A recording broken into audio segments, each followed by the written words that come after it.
Hey friends, welcome back to another children's sermon. My name is Becca. For those of you who are new here, it is good to be with you. And for those of you who are coming back again, I am glad to be with you again.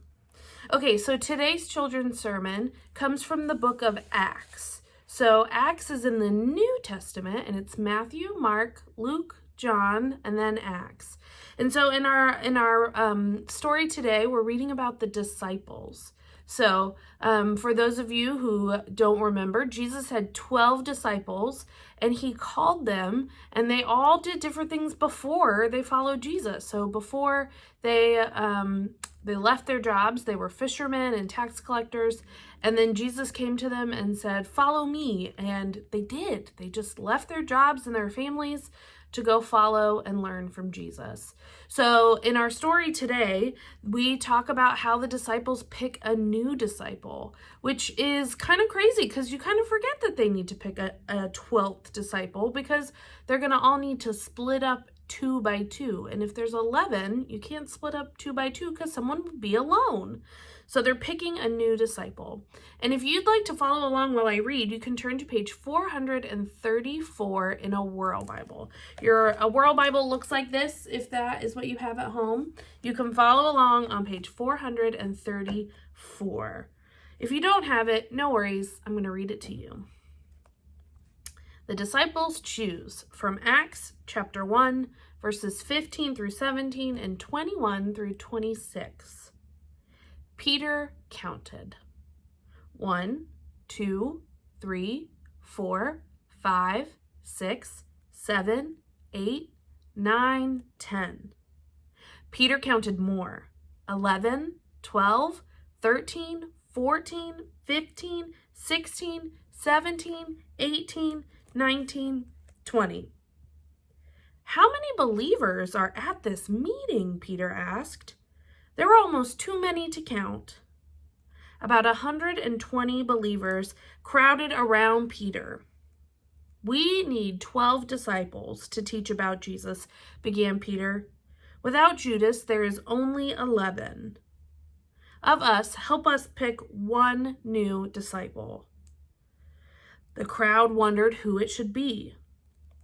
We should pick someone who followed Jesus, Peter said. Someone who saw Jesus after he rose from the dead. Who should it be? A rumble went through the crowd. Some yelled, "Pick Barsabbas!" "Choose Matthias," called another one. "We have 2 good choices," said Peter. "Barsabbas and Matthias are both followers of Jesus. But we can only choose one. Let's ask God for some help." How do you choose between 2 good things? All 120 believers and 11 disciples prayed, "Dear God, you know Matthias inside and out. You know Barsabbas inside and out. Please show us who you choose to be our new disciple." After praying, the 11 disciples cast lots. All those watching held their breath. Who would be the next disciple? "It's Matthias," Peter called. "Let's welcome him. We now have 12 disciples who can be leaders and teach about Jesus." Wow, what a story. Did you know that's how they pick disciples? I didn't. I don't know how you would pick a new disciple, but they prayed. They prayed and they cast lots. You know, we don't really cast lots anymore to see. I wonder why we decided to not do that anymore. It's kind of interesting to think that they had 2 options for disciples.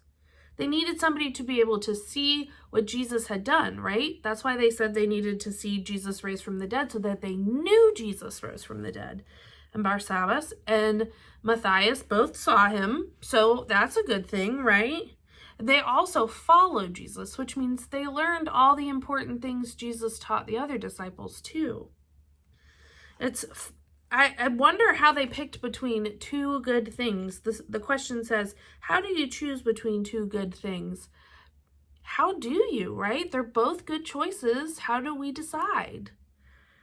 I think about how they picked disciples and how it was important to the disciples that they got somebody who saw Jesus after he rose. But we're disciples too. Now, we're different kind of disciples because this was a long, long time ago. So we didn't get to exactly see Jesus, but we get to read about it, which makes us disciples. We know that it happened. And so how do we share God's love, which is what they do? They go around and they talk about what Jesus did and what Jesus did when he died and rose again, but what Jesus did in his ministry. And they convince all these people and tell them about Jesus to know who Jesus is too. And so we can do the same thing. We just share God's love and talk about Jesus differently. And maybe this is one way we do it, right? We read our World Bible with friends, or we invite friends to church, or they come to Sunday school or kids club. And there's lots of different ways for us to get to be disciples and share about God's love too. So, friends, that is our story for today. Until next time, see ya.